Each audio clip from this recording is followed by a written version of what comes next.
Hello everyone, welcome to the video presentation of business law. There are various laws in our Canadian legal system and I have chosen one amongst them. So that is voluntary assumption of risk.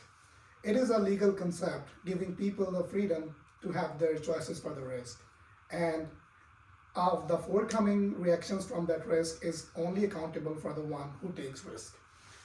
People may be held accountable for any injury or any danger caused after taking the risk, and this idea recognizes that people have to make the educated judgments about the risk and are willing to take the actions or the reactions that come out of from that risk. So let's move on to the legal case that I've chosen for the presentation. So this is between Jones and the Adventure Park. Adventure Park is a popular outdoor adventure park that offers various kind of recreational activities, including zip lining, rock climbing, and other obstacle courses. So on 21st January 2017, Mr. John, who is an avid thriller seeker, goes with his friends goes to the adventure park for some recreation and enjoyment. He likes to do many various recreational activities for his personal enjoyment. He chooses to do the extreme leap, which is basically a point of attraction for the tourists who are going to the adventure park. Extreme leap includes where on the from a platform you have to jump on the inflatable pillow. Those are below on the surface.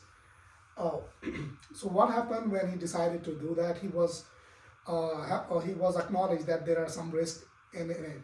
So he tries to jump on from that platform and he slightly got into the pillows, and one of the pillows were slightly deflated, which causes his broken ankle. And after that incident, he moves on to the judge's application, in which he argued that the pillow was deflated, which caused his ankle to break.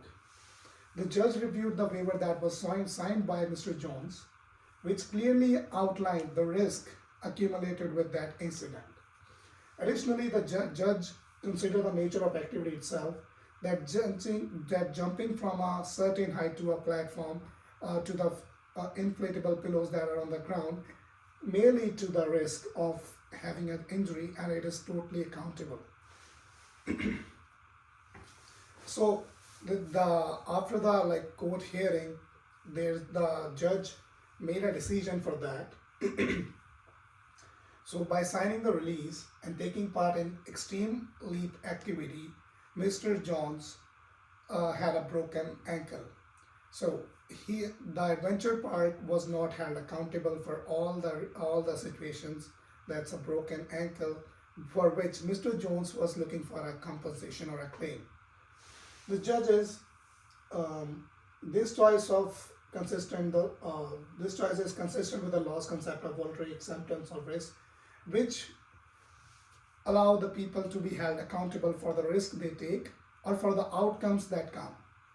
So people, if we choose our own personal choices, that means we have a freedom. And if we choose the risk, we have to be held accountable for the outcomes that result. It may be a personal injury or any injuries that occur nearby in that park or any public place you go. So this clearly states that we should be making good judgment or educated decisions in any particular situation we go for. So I think that was the judge's fair decision, as if Mr. Jones was knowing about it and he was still doing the activity after acknowledging the risk or after thinking about the risk that may occur as an injury or as any chaotic situation. So he was totally held accountable for his own risk, and Adventure Park, the company, the park corporation or anything, any firm, the firm of Adventure Park was not held accountable for anything. So we should always be careful whenever we go about our decisions, about our freedom of choice in taking any risk, whenever we go to any public place or whenever we are doing any recreational activity.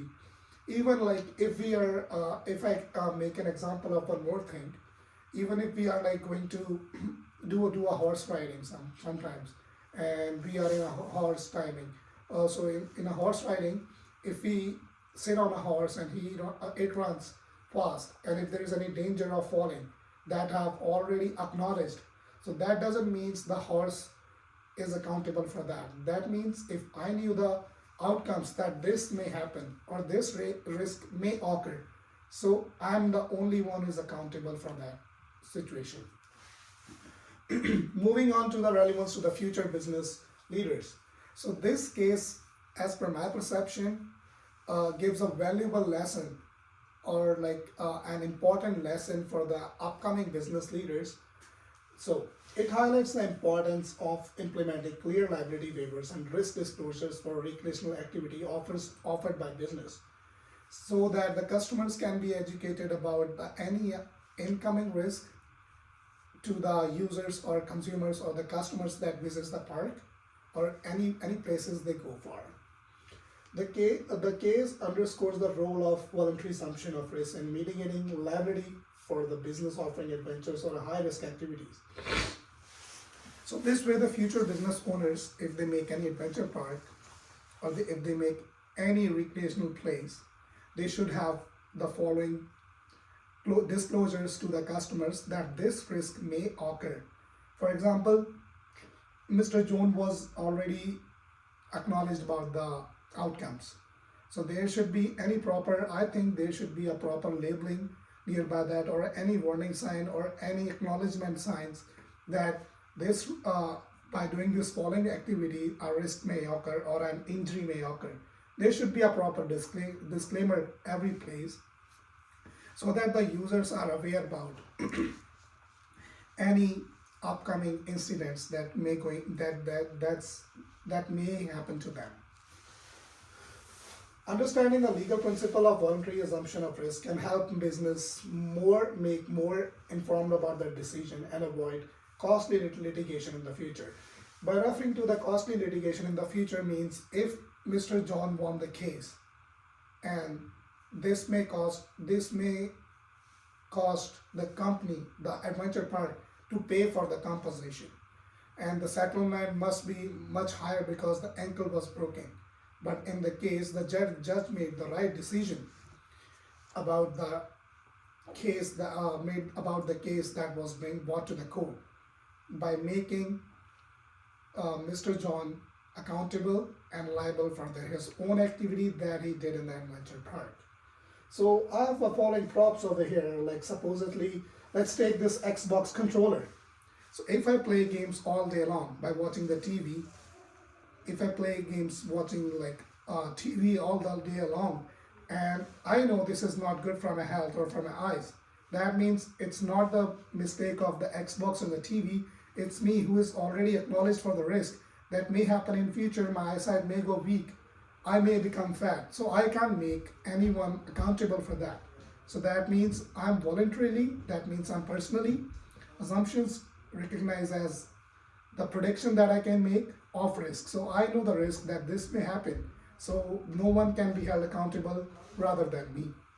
So that's if we go on a purse, I leave my if I go to any place, like especially if I talk about my back home country, India, there are some places like where theft is very common. So if I know I have a wallet in my purse, or like I forgot the wallet at any food chain restaurant or any public place, so they can't be held liable for that, for my purse to pay as a compensation or any claim. It's me who has his own freedoms of choices, leaving it somewhere, or I'll be liable for losing my purse. All right, thank you so much for being with me. Have a good one. Thanks.